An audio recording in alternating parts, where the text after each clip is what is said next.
Have you ever watched something unfold so fast it doesn't feel real until it's over? That's exactly what happened when Sébastien Bourdais strapped into his Dale Coyne racing car for Indy 500 qualifying in 2017. He wasn't just any driver trying to put in a decent run, he was absolutely flying. We're talking about a man hitting over 231 miles per hour, laying down the fastest laps of the day, and it wasn't luck or a fluke either. He was in the zone.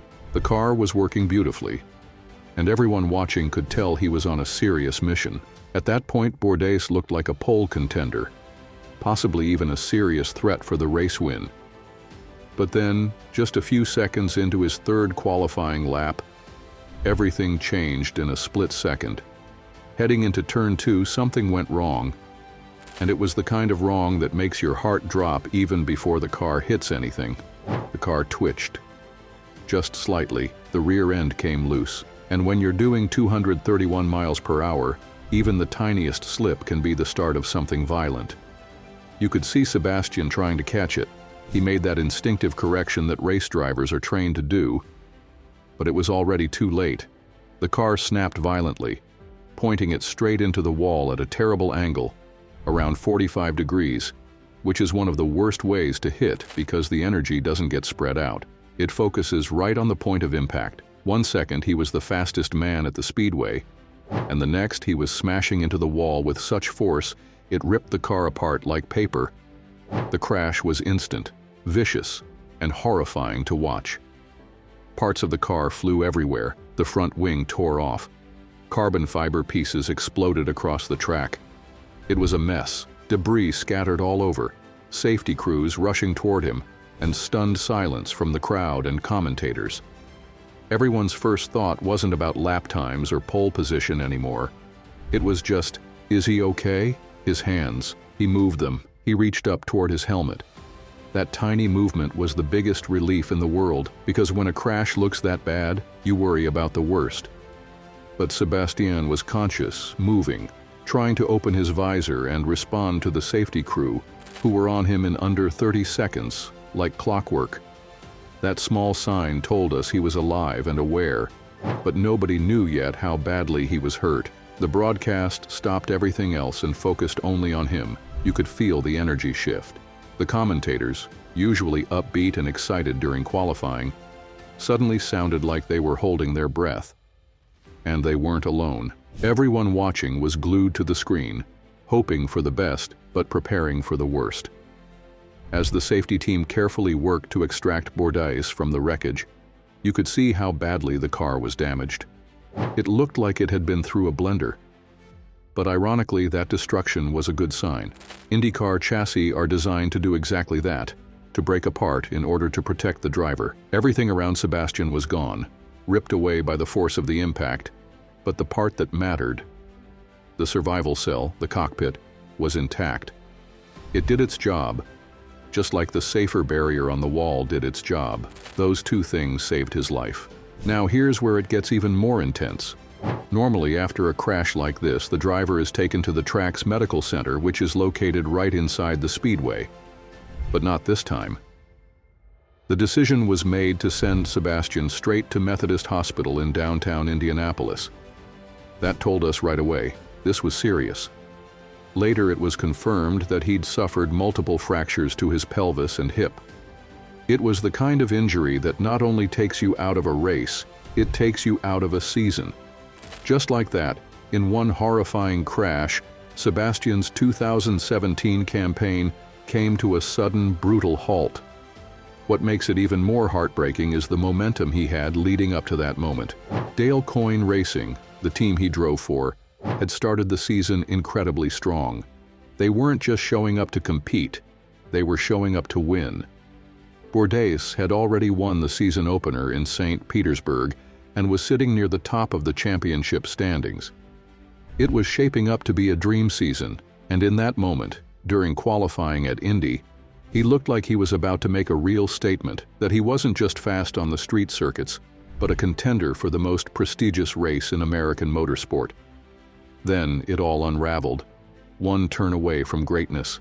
But if you know anything about Sébastien Bourdais, you know he's a fighter. This isn't some rookie who got lucky with a fast car. This guy is a 4-time Champ Car champion, a driver with Formula One experience, Le Mans endurance races under his belt, and a fierce reputation on any kind of track, oval, street, or road. He's known for being insanely fast, methodical, and tough as nails. And that toughness showed more than ever after this crash. Because instead of being defined by the accident, he used it as fuel. He went through surgery, rehab, pain, recovery, all with the goal of getting back into the cockpit. And guess what? He did it. He returned to racing just a few months later. Not only did he come back, but he came back competitive, like nothing could stop him. Not even a crash that would have ended most careers. But let's go back to that moment on the track, because there's more to understand here. This wasn't just driver error or a simple mistake. This was the kind of risk every driver takes when they go for broke in qualifying. In IndyCar, especially at the Indy 500, it's all about commitment.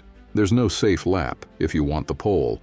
You push the car to its absolute limit, knowing full well that one wrong move could send you into the wall. That's what makes qualifying at Indy so thrilling and so dangerous. Bourdais was doing exactly what every great driver does. He was chasing speed. He was hunting for perfection. And unfortunately, he pushed just past the edge. The analysis afterward showed that the crash was triggered by that snap in the rear at turn 2. The car got light, too light, and it lost grip. He made a correction, but because of the speed and the angle, the correction just made the car dart straight into the wall instead of saving it. The car hit nose first, then spun around violently, scattering pieces across the backstretch. The crash was so forceful, it bent parts of the safer barrier and forced a long delay to clean and repair the track. Other drivers waiting to qualify were shaken. Some watched in silence, others couldn't even focus, knowing one of their own had just been taken away in an ambulance. There was a heavy cloud over the rest of the session. Qualifying continued, sure, but it felt different, slower, less electric, because moments like that remind everyone, drivers, fans, crew members, just how dangerous this sport still is, even with all the technology and safety improvements. It's beautiful and brutal at the same time. And through all of this, one thing became crystal clear. Sébastien Bourdais' crash wasn't just a racing incident. It was a powerful reminder of how fine the line is between speed and disaster. It showed the strength of modern safety systems, the safer barrier, the survival cell, the medical response team, but it also showed the raw courage it takes to strap into one of these cars and go flat out. Bourdais may have crashed, but in doing so, he proved just how much racers are willing to risk in pursuit of glory, and the way he came back from it, that sealed his legacy even further. So what really happened in that crash? It wasn't just a spin or a slip. It was the violent consequence of chasing perfection at 230 miles per hour. It was a tiny moment of instability magnified by extreme speed. It was physics meeting reality, but most of all, it was a wake-up call for the paddock, for the fans, and maybe even for Sebastien himself. He went into that lap trying to be the fastest man at Indy. He came out of it a survivor of one of the scariest wrecks in recent memory, and in the end, that crash didn't just take him out of the race.